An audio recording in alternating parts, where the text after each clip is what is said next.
Plusieurs années que la ville et le territoire de Béni sont devenus la cible des attaques des groupes armés, dont les EDF, les forces démocratiques et alliées. Ces rebelles ont commis des exactions graves en tuant par machette les habitants dans cette zone. Depuis le début des tueries, des centaines de civils ont perdu la vie. À part les tueries perpétrées par des groupes armés, la ville et le territoire de Béni font face depuis une année à la maladie à virus Ebola qui, à son tour, a déjà fait plusieurs morts. Ces fléaux rendent difficile la vie à Béni et cela pousse l'immigration d'un grand nombre d'habitants vers d'autres zones qui semblent être sécurisées tout en laissant à contre-cœur leurs habitations. C'est comme ici à Mavivi, une localité située à 15 km de la ville de Béni. Cette localité est quasiment déserte. Ses habitants ont fui vers des zones environnantes plus ou moins sécurisées. Leurs maisons sont ainsi fermées et inhabitées depuis leur départ, comme le témoignent quelques habitants racontés sur les lieux.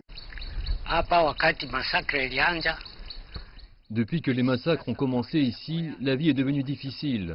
Avant la guerre, on partait au champ pour cultiver.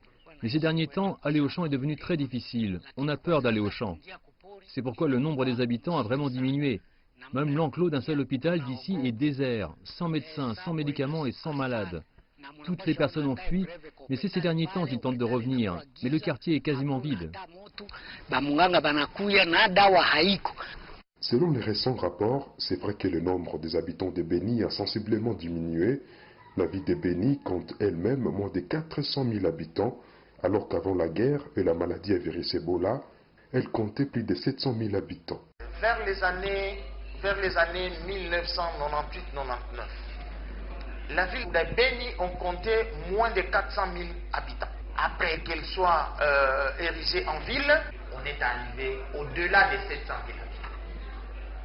Mais maintenant, avec le problème de guerre à répétition dans la zone, le problème des tueries, en plus de ça, la maladie à virus Ebola, qui est un facteur qui a poussé la population à quitter la ville.